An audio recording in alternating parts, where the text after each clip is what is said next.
ህያብ ህያብ ክፍል 11 ተለቀቀ።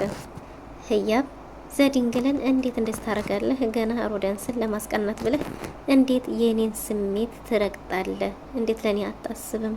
ብላ ዘድንግልን ተበሳጭታበታለች። ህያብም እንግዲህ ሮዳንስን ያው እንዳየሹ ነው፣ ከዛ ውጭ ምንም የተፈጠረ ነገር የለም፣ ካንቺ ጋር ጭቅጭቅ ደክሞኛል ብላታለች። ሮዳንስም አብረው ሲሳሳሙ አይታ እጅግ በጣም ተበሳጭታ ተናዳለች። እንዴት ከአንድ ሰራተኛ ጋር እንዴት ታደርጋለህ ብለዋለች።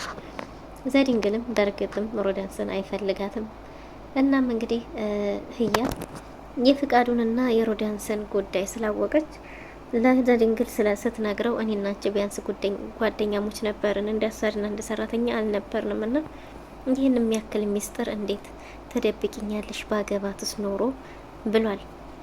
ዘድንግል የአባቱንም ወንጀለኛ መሆንም አውቋል።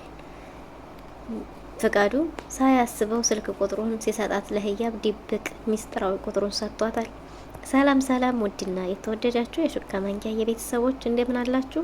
በያላችሁበት የዓለም ዳርቻ ሰላማችሁ ብዝት ተረፍረፍ ይበል እያልን ዛሬም እንደተለመደው በአዲስ ወደ እናንተ መተናል። እናንተም እንደምን ጊዜውም ላይክ፣ ሼር፣ ሰብስክራይብ እያረጋችሁ አበረታቱን። እኛ ሹካ ማንኪያ ሁሌም ድንቃ ድንቅ አዲስ ፕሮግራሞችን ይዘን እንመጣለን። እንዲሁም አሁን የጀመርነው አዲስ ዝንቅ ፕሮግራም አለ።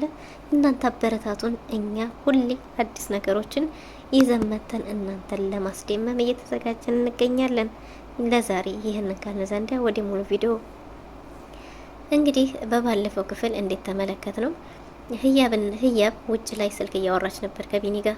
ቢኒ ማለት የህያብ ወንድሟ የህያብ የእህቷ ባል ጋር እያወራች ነበር። እናም አሁን እስቲ ሮዳንስን ተከታተላት፣ ሮዳንስና ፍቃዱ ያላቸውን ግንኙነት እንዳላቸው ደርሼባቸዋለሁ፣ ስለዚህ ተከታተላቸው ብለው ነበር። እና እሷም ተከታተል ባለችው መሰረት እሺ ብሏት ድንገት ሳታስበው ከቤት ዘድንግል ወጥቷል። ምን ሮዳንስና ፍቃዱ ግንኙነት አላቸው? ምን ብሎ ሲይዛት ያው ግንኙነት እንዳላቸው እኔም ድንገት ነው ያወቅኩት አይነት ነገር ብላለች። ከዛም እንዴት አወቅሽ? ለማን ነው የምትናገሪው ሲላት የምናገረው ለክስቴ ልጅ ነው። የክስቴ ልጅ ምንም አይነት ነገር አልደብቃትም፣ ሁሉንም እነግራታለሁ፣ የቀኑ ላይም በሙሉ ለሷ አስመዘግባለሁ ብላለች። እናም እኔናችሁ እኮ ጓደኛሞች ነበርን፣ ከአሰሪና ሰራተኛ በዘለለ ጓደኛሞቹን ነበርኩ፣ እንደምን አስቻለሽ ብሏታል። ስለዚህ ለእኔ እንዴት አልነገርሽኝም? ቢያንስ ባገባትስ ኖሮ። ስለዚህ እንደዚህ አይነት ሴት እንዲያገባ ለምን ትፈርጅብኛለች ሲላት አንተ በእኔ ቦታ ብትሆን ይሄን ነገር ታረገው ነበር። እንዴት ታረገዋለህ? ያሳፍራል እኮ ነውር እኮ ነው። እንዴት አርጌ ነው የቤቱ ባለቤት እጮኛ ከአባትህ አገልጋይ ጋር ከፍቃዱ ጋር ናት ለማለት እጅግ በጣም ይከብዳል ብትልም መናገር ነበረብሽ፣ አዝኜብሻለሁ እያለ ሳለ ድንገት የሮዳንስን መምጣት ሲያቅ ግጥም አድርጎ ህያብን ይስማታል ማለት ነው።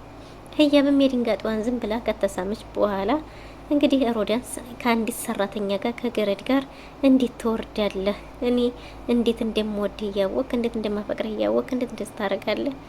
ብላ ስትጮህበት ምንም ብሎ አንገቱን ደፍቶ አንገት ደፊ አገር አጥፊ ብሎ ዘድንግል ጸጥ ብሏል።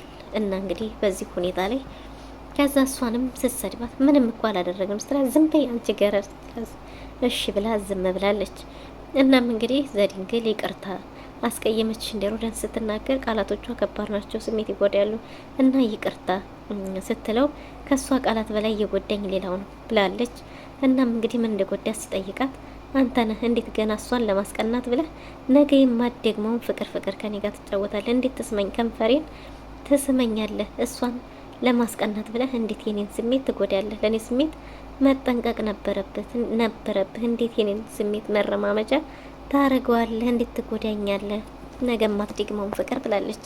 እንዴ እኔ እኮ በተለያየ መንገድ እንደማፈቅርሽ ስሜቴን ለመግለጽ እየሞከርኩኝ ነበር ያለሁት። ስለዚህ አሁንም ቢሆን እኔ ፍቅሬን ለመግለጽ እንጂ አለዛ ሌላ ምንም ሆን ብዬ ያረኩት ነገር የለም ሲላት እኔ እኮ እውነተኛ ትመስለኝ ነበር፣ እንዲህ አይነት ውሸታም ነህ እንዴ ብላ ትናገረዋለች። እሱም ደግሞ ውሸቱን እንዳልሆነና የእውነት እንደሆነ እንደሚያፈቅራት እሷን ደግሞ ማግባትም ሆነ ማፍቀርም እንደማይፈልግ ደጋግሞ ለማስረዳት ሞክሯል።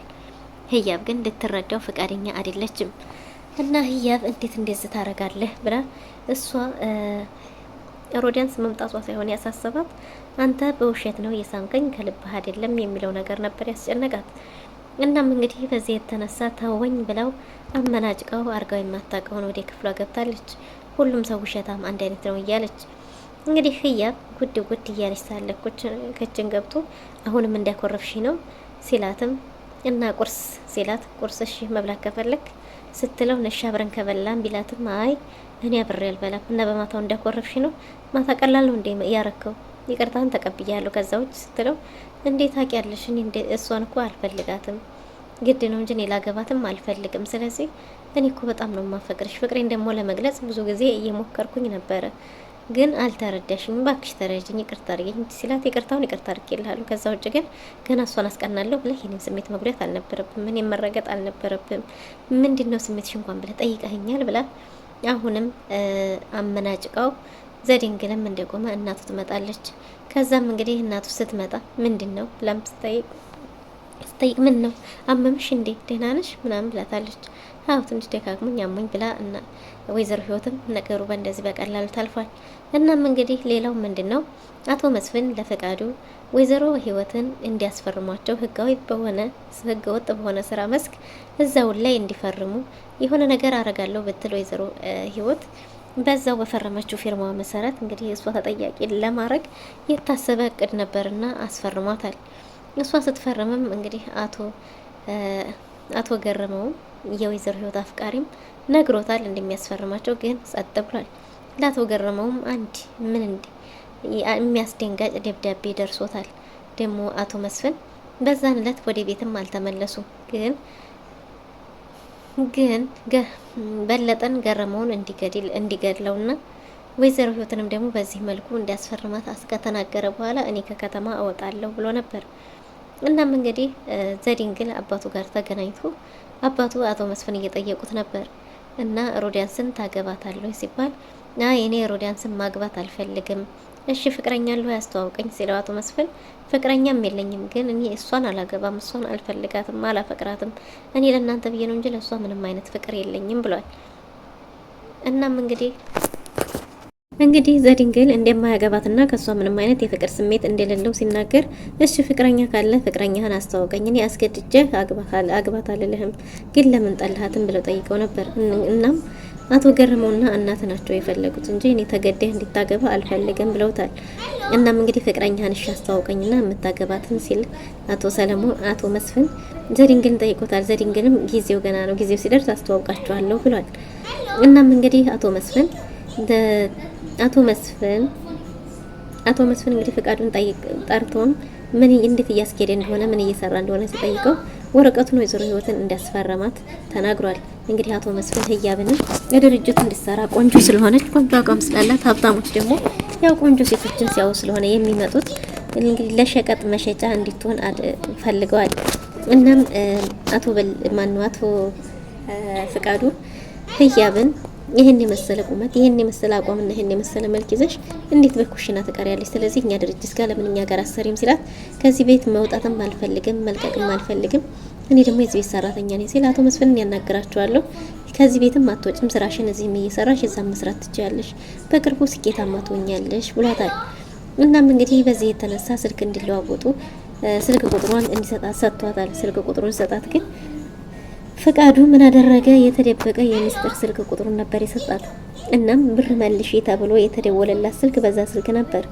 እናም ህያብ እንግዲህ መጥቶ ወይዘሮ ህይወትን ለማስፈረም በመጣበት ጊዜ እንግዲህ በስተትም ቢሆን ሚስጥር ቁጥሩን እንዲሰጣትና መስጠት የሌለበትን ስልክ ቁጥሩን እንዲሰጣትና ከዛም ደግሞ ብሩን እንዲመልስላት ጠይቀው ነበር። ብሩን ግን እንደማይመልስላት ነግሯታል።